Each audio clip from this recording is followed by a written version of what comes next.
KTT ASEAN Las Vegas batal karena corona. Netizen tertawakan pesawat baru Jokowi gak jadi ngejeng. Amerika Serikat menunda KTT ASEAN yang akan berlangsung bulan depan di Las Vegas karena wabah virus corona. Dilansir dari CNN, pejabat administrasi Amerika Serikat, keputusan tersebut diambil karena kekhawatiran penyebaran virus corona. Ketika komunitas internasional bekerja sama untuk mengalahkan virus corona, Amerika Serikat dalam konsultasi dengan mitra ASEAN telah membuat keputusan sulit untuk menunda pertemuan para pemimpin ASEAN, kata pejabat tersebut. Sebelumnya ramai diberitakan tentang pesawat baru Presiden Jokowi untuk terbang ke Las Vegas menghadiri KTT ASEAN. Pesawat baru itu memang bukan beli, tetapi sewa. Pesawat yang disewa ialah Boeing 777-300ER dengan alasan daya jelajahnya lebih panjang dibanding pesawat kepresidenan yang sekarang. Selama disewa, pesawat ini akan diberi lambang dan tulisan Republik Indonesia di badan pesawat, sebab secara keprotokolan negara, pesawat itu akan menjadi pesawat kepresidenan RI, kata Kepala Sekretariat Presiden, Heru Budi Hartono, Jumat 28 Februari 2020. Batalnya KTT ASEAN Las Vegas ini dan pesawat kepresidenan baru membuat netizen tertawa. Berikut respon-respon lucu netizen di sosial media Twitter. @ArifD77, ya pesawat barunya gak jadi dong. Kasian amat Kowi, dialah udah nyiapin pidato Avengers sama pesawat baru malah kagak jadi. Cuit Jack Wolfskin.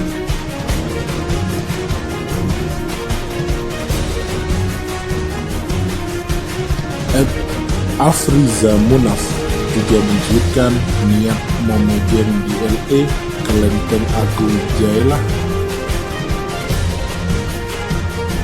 Ya itulah beberapa respon netizen di Twitter yang ramai memperbincangkan Jokowi yang gagal di ASEAN naik pesawat baru. Bagaimana menurut sahabat Zulfa?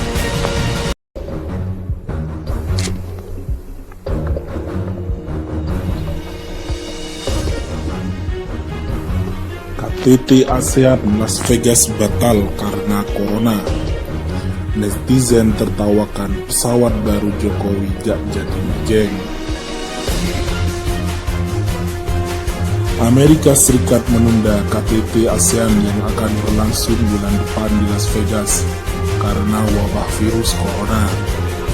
Dilansir dari CNN, pejabat administrasi Amerika Serikat, keputusan tersebut diambil karena kekhawatiran penyebaran virus corona. Ketika komunitas internasional bekerja sama untuk mengalahkan virus corona, Amerika Serikat dalam konsultasi dengan mitra ASEAN telah membuat keputusan sulit untuk menunda pertemuan para pemimpin ASEAN, kata pejabat tersebut. Sebelumnya ramai diberitakan tentang pesawat baru Presiden Jokowi untuk terbang ke Las Vegas menghadiri KTT ASEAN.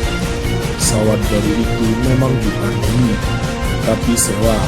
Pesawat yang disewa ialah Boeing 777-300ER dengan alasan daya jelajahnya lebih panjang dibanding pesawat kepresidenan yang sekarang. Selama disewa, pesawat ini akan diberi lambang dan tulisan Republik Indonesia di badan pesawat, sebab secara keprotokolan negara, pesawat itu akan menjadi pesawat kepresidenan RI, kata Kepala Sekretariat Presiden, Heru Budi Hartono, Jumat 28 Februari 2020. Batalnya KTT ASEAN Las Vegas ini dan pesawat kepresidenan baru membuat netizen tertawa. Berikut respon-respon lucu netizen di sosial media Twitter. @Arif B77,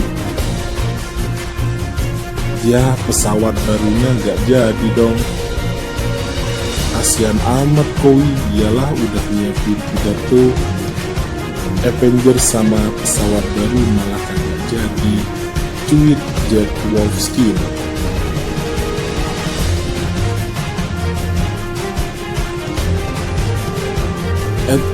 Afriza Munaf juga mencuitkan niat mau magang di LA ke Lenteng Agung Jaya.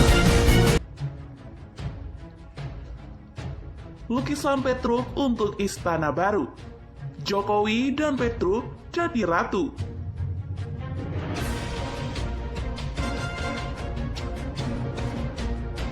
Tempo.com. Presiden Jokowi baru saja membeli sebuah lukisan menarik, penuh simbol dan makna. Lukisan karya mantan tahanan politik Joko Pekik itu berjudul Petruk Jadi Ratu.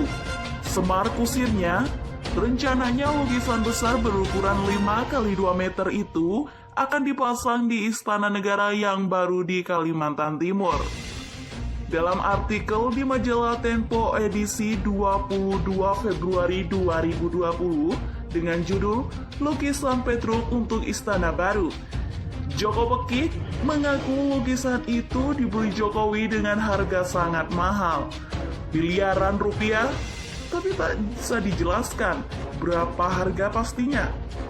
Dalam lukisan mantan seniman lekra organisasi seniman Onderbouw PKI yang pernah lama mendekam di penjara itu, Petruk sedang mengalami kerumunan rakyat jelata yang mengeluh-gelukannya. Ada petani dan ibu-ibu yang menggendong anaknya. Di seberang mereka, dibatasi jalan yang membelah kerumunan, berdiri orang-orang berdasi dan berjas. Juga deretan gedung yang menjulang. Di belakang Petruk, Semar terlihat mengemudikan kereta kencana. Kisah Petruk Jadi Ratu adalah salah satu episode yang sangat terkenal dalam dunia pewayangan. Ceritanya berupa pesemon, sindiran sekaligus nasihat tentang pengelola sebuah negara. Petruk adalah seorang raja yang memperoleh kekuasaannya secara tidak sah, tidak diridhoi dan tidak diberkahi para dewa. Akibatnya negara yang dipimpin kacau balau. Dia seorang punakawan, abdi dalam anak Semar dengan kemampuan intelektual yang terbatas. Namun, dia pandai melucu, menghibur para tuannya bersama dua saudaranya, Gareng dan Bagong. Mereka bertugas mencangkok perut para penonton yang sudah mulai mengantuk. Mereka biasanya muncul lewat tengah malam dalam babak goro-goro. Para punakawan ini bercanda. Sindir kiri, sindir kanan, kritik sana-sini, Semar akan tampil sebagai orang bijak. Dia memberi petuah tentang kehidupan, maupun berbangsa dan bernegara. Petruk digambarkan bertubuh tinggi kurus, dengan tampilan sangat bersahaja. Ciri khasnya lainnya, hidungnya sangat panjang, tapi ini hidung asli, beneran. Beda dengan Pinocchio yang hanya memanjangkan kala dia berdusta. Alkisah, dalam episode Petruk Jadi Ratu, disebutkan dia menggelapkan jimat Kalimasada yang dititipkan oleh seorang kesatria Bambang Priyambada kepadanya.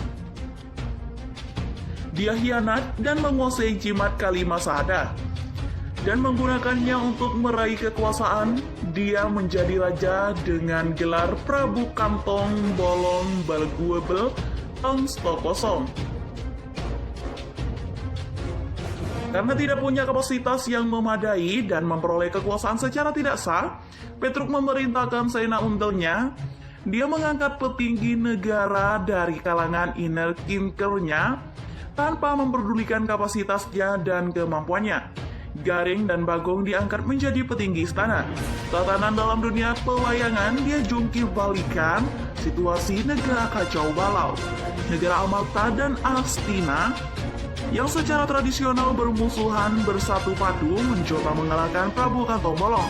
Semuanya kalah, Petruk punya kekuatan tak tertandingi yakni jimat kalimat syahadat. Ada yang menafsirkan jimat itu adalah 2 kalimat syahadat dalam lafal Jawa. Hal ini tampaknya erat kaitannya dengan strategi dakwah para wali yang menggunakan medium pewayangan. Akhirnya Prabu Belegaduelbah dapat dikalahkan oleh Semar yang menyamar menjadi salah satu petingginya. Rahasianya terbongkar, dia kembali menjadi rakyat jelata punakawan yang kerjanya tukang melucu. Tatanan dunia pewayangan kembali tata tentrem setelah jimat yang singgasananya kerajaan dikembalikan kepada yang berhak. Tafsir yang berbeda. Dalam tafsir Joko Pekik, seperti dilansir Temponya, ceritanya agak berbeda. Menurut Pekik, karyawannya menggambarkan Dewa Semar yang memegang kendali bangsa Indonesia pasca reformasi. Sedangkan Petruk didapuk sebagai pelaksana pemerintahan. Sekarang Dewa Semar mengendalikan kereta kencana karena Petruk jadi ratu, ujarnya. Kisah Petruk jadi ratu memang bukan cerita pewayangan biasa. Banyak menjadi kajian sejumlah peneliti kebudayaan Jawa, sejumlah Indonesianis seperti Ben Anderson, bahkan Denny Lamour pernah mengkaji dan menuliskannya. Cerita ini sering digunakan untuk menyindir penguasa yang dianggap lalim. Sebagai presiden yang tengah berkuasa, pasti Jokowi tidak punya niat untuk menyindir atau mengkritik diri sendiri.